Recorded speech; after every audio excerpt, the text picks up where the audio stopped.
So Paul said, I speak in tongues more than you all. Wouldn't you like to be like Paul? Paul wrote half of the New Testament, even though he was not there with Peter, James, and John when Jesus was doing all the things he was doing in Jerusalem. But he became born again, and now he said, I thank my God that I speak in tongues more than you all. So we have to do like him. It is a good thing. And it's a free gift. Something you don't have to work for. It is the power you need for effective evangelism. And you shall receive power after the Holy Ghost is come upon you, and you shall be a witness unto me. The apostles, they were scared of the government, of the people, of the Pharisees, of the high priest when Jesus died. But that morning in Acts, I don't know what is morning, Acts 2, the Holy Ghost came upon them and Peter became very bold. You are the ones that killed the Lord. Can you say that? If they put a gun upon you and say that I'm not a Christian, you will say, I don't know him, I'm not a Christian, please don't kill me. That's what the Holy Ghost does for you. Boldness and power to proclaim the mystery of the gospel. Praise the Lord. The scripture said how God anointed Jesus Christ of Nazareth with the Holy Ghost and with power, who went about doing good and healing all that were oppressed of the devil. Jesus was a normal human being. He was the son of the carpenter. He could not do much, could not do anything until the Holy Ghost came upon him. Number one, is that not the son of Mary? Don't we know his brothers and sisters that are here with us? What is happening to this guy? What just happened to him? The power of the Holy Ghost. So immediately after the account that Jesus said, the Spirit of the Lord God is upon me because he had anointed me to preach the good news.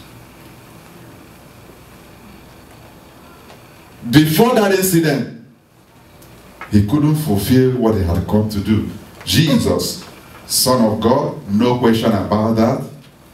Jesus, born of the Holy Spirit, no question about that. But he couldn't fulfill his calling until the Holy Ghost came upon him and he began to manifest signs and wonders. So if Jesus, the Son of God, born of the Holy Ghost, needed the Holy Ghost to be active, you and I need it. My prayer is that each and every one of us in this ministry be baptized in the Holy Ghost. Hallelujah. And you can receive it in the name of Jesus Christ. You don't have to tarry. You don't have to work for it. Did you work for your salvation? No. Did you fast and pray for salvation? Oh, let me fast so that I can receive Jesus. No. You believed, you confessed, and you have it. The same way you believe that what I'm saying is true, you open your mouth and speak in another language, and the Holy Ghost will give you utterance.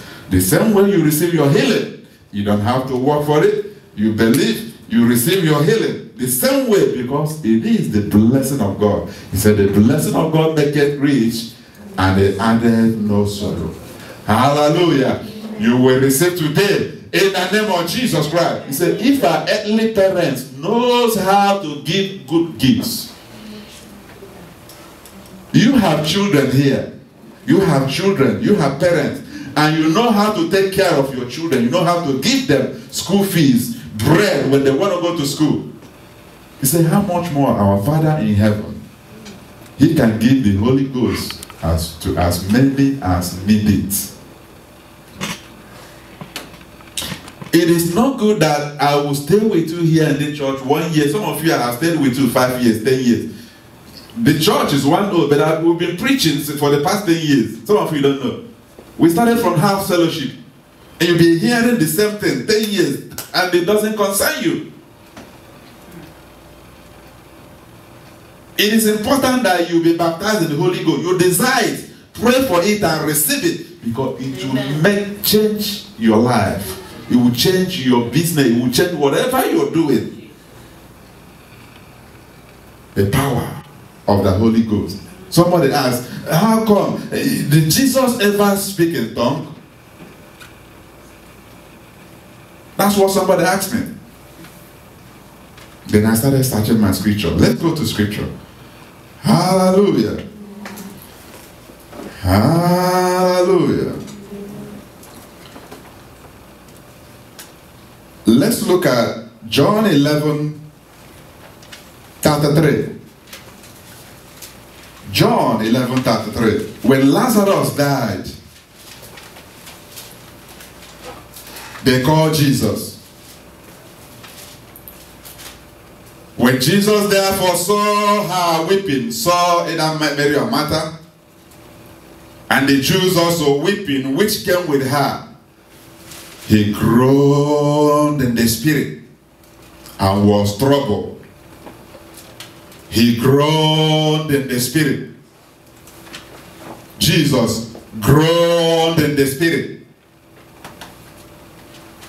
Jesus groaned in the spirit. That means he connected to God. He prayed to God in the spirit.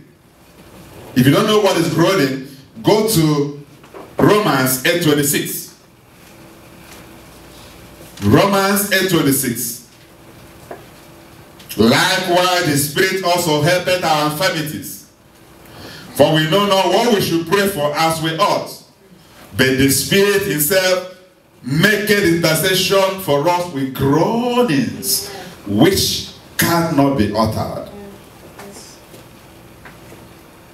We interpret scripture with scripture. Likewise, the Spirit himself maketh intercession for us with groanings which cannot be uttered. That's what happens when you pray in the Spirit, when you pray in tongues. The Spirit gives you utterance because God is the Spirit. That's why Jesus said, them that worship me, God is looking for those that will worship him in spirit and in truth. When you worship him in the truth, you are worshiping him in the word. Then you worship in the spirit.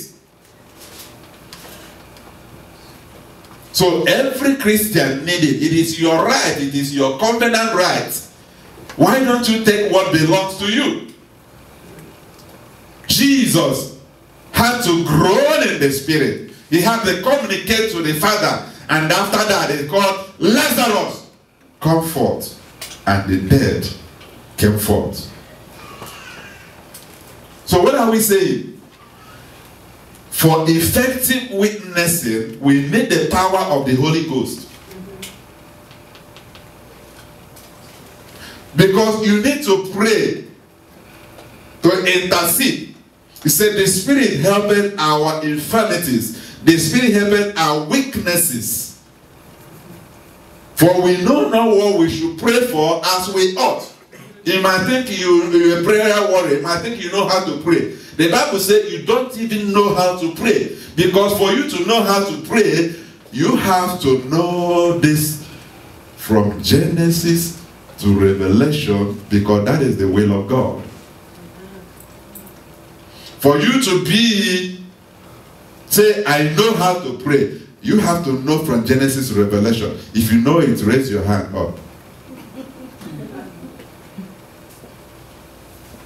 One day they asked me a question from my church. Level 1 to 10. Where are you? And the level of where you know you are spiritually. People began to say, somebody said 5, somebody said 6, somebody said, they asked me. I said 1. Some of them say, oh, if you that is teaching us is 1, that means I have not started. I'm not even up to 1. If you compare this to 1 to 10, I don't have a point. 0. So for you to pray effectively the will of God, you have to know the scripture. But Jesus, the Word, needed the Holy Ghost. He was the Word himself. And the Word was God, and the Word was with God. Jesus, the Word, needed the Holy Ghost. Don't you know that you and I need it? Because you need the Holy Ghost to pray, to intercede, because you don't know how to pray. You need the Holy Ghost to charge yourself. So you build up your faith in the most holy faith, praying in the Spirit. That Jude. You have to build, you have to charge yourself. There are times I will come here, I wake up, I don't want, once I stay here and begin to speak in tongues, I am charged. That's what the Holy Ghost does for you. Praise the Lord. Hallelujah. Hallelujah. Why is that important in our witnessing? If you are wise or if you have eyes, you know that there's a battle going on, even in this church. Let me explain what I mean.